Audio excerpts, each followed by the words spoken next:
নমস্কার, Sam audio বুকে আপনাদের স্বাগতম জানাই। আমি সায়ন।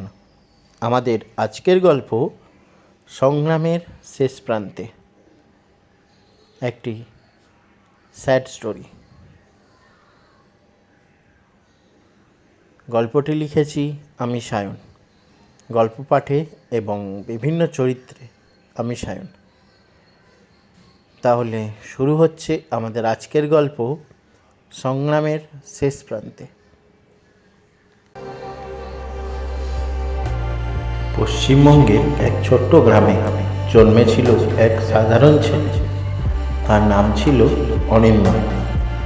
জন্মের দিন থেকে যেন তার জীবনের সঙ্গে জড়িয়েছিল দুঃখ আর সংগ্রাম। অনিন্দ্য যখন মাত্র 3 বছরের, তখন তার বাবা একটি দুর্ঘটনায় মারা যান। সংসারের সব দায়িত্ব এসে পড়ে তার মায়ের উপর। মা অন্যের বাড়িতে কাজ করে কোনোভাবে অরিন্দমকে বড় করতেন। ছোটবেলা থেকেই অরিন্দম বুঝে গিয়েছিল তার জীবন সহজ হবে না। অনেক দিন এমন গেছে যখন সে না খেয়ে স্কুলে গেছে। ছেঁড়া জামা, পুরনো বই আর পায়ে স্যান্ডেল ছাড়াই স্কুলে যাওয়া, এটাই ছিল তার প্রতিদিনের বাস্তবতা। অনেকেই তাকে নিয়ে হাসাহাসি করত, কিন্তু অনিন্দমের চোখে ছিল এক অদ্ভুত জেদ। রাতের বেলা কেরোসিনের বাতির আলোয় পড়াশোনা করত সে। মা বলতেন, তুই পড়াশোনা কর, একদিন তুই বড় মানুষ হবি। স্কুল জীবনে অনেক বাধা এসেছে। টাকার অভাবে কয়েকবার পড়াশোনা বন্ধ হওয়ার উপক্রম হচ্ছিল, কিন্তু শিক্ষকরা তার মেধা দেখে সাহায্য করতেন। ধীরে ধীরে অরিন্দম মাধ্যমিক ও উচ্চ মাধ্যমিকে ভালো ফল করল। এরপর শুরু হলো জীবনের আরো বড় কঠিন অধ্যায়। কলেজে পড়ার জন্য তাকে শহরে যেতে হয়। সেখানে সে দিনে কাজ করত, কখনো দোকানে, কখনো টিউশন, আর রাতে পড়াশোনা করত। ক্লান্ত শরীর নিয়ে অনেক রাত পর্যন্ত বইয়ের সামনে বসে থাকত।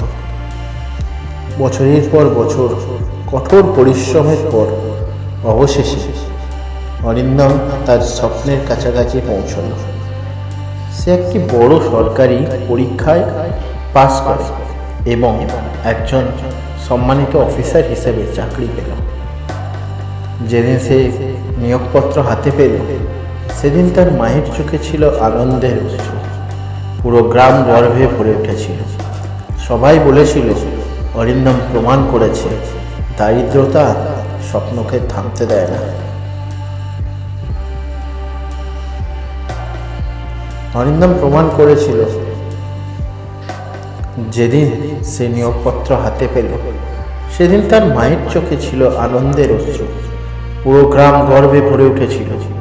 সবাই বলেছিল, অরিন্দম প্রমাণ করেছে দারিদ্রতা স্বপ্নকে থামাতে পারে না। কিন্তু ভাগ্য যেন তার জন্য অন্য গল্প লিখে রেখেছিল।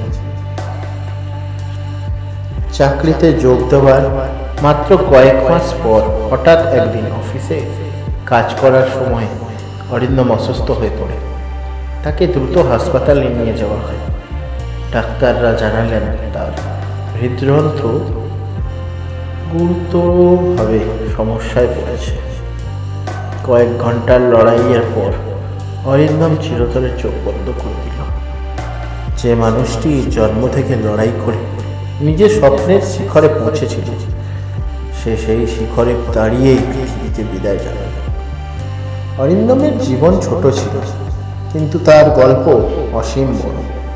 কারণ সে দেখিয়ে দিয়েছিল, সংগ্রাম মানুষকে হারায় না, বরং মানুষকে ইতিহাসে পরিণত করে। আজও তার গ্রামের মানুষ তার গল্প বলে, এক ছেলের গল্প যে দুঃখকে হারিয়ে স্বপ্ন ছুঁয়েছিল, কিন্তু স্বপ্ন ছোঁয়ার পরই চলে গিয়েছিল অজানা পথে। এক না ফিরে আসার দেশে। আপনারা শুনছিলেন সংগ্রামের শেষ প্রান্তে একটি স্যাড স্টোরি। গল্পটি লিখেছি আমি সায়ন, গল্প পাঠে এবং বিভিন্ন চরিত্রে আমি সায়ন। গল্পটি আপনাদের কেমন লাগলো অবশ্যই কমেন্ট করে জানাবেন। এই গল্পটি একটু অন্যরকম। এই গল্প আসলে গল্প নয়, এরকম অনেক মানুষের জীবনেও ঘটে গেছে। এটি একটি বাস্তব ঘটনার উপর লেখা। আমাকে একজন এটা পাঠিয়েছিল তার সম্বন্ধে কিছু কথা বলে, তো আমি সেটা নিয়েই গল্পটি লিখেছি। তো আপনাদের কেমন লাগলো অবশ্যই কমেন্ট করে জানাবেন, আর বন্ধুদের সাথে শেয়ার করে গল্পটিকে সবার কাছে পৌঁছিয়ে দিন।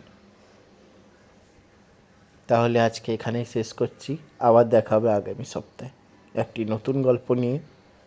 ততদিনের জন্য ভালো থাকবেন, সুস্থ থাকবেন, গল্প লিখবেন, গল্প শুনবেন, গল্প পড়বেন, গল্প শোনাবেন। ধন্যবাদ।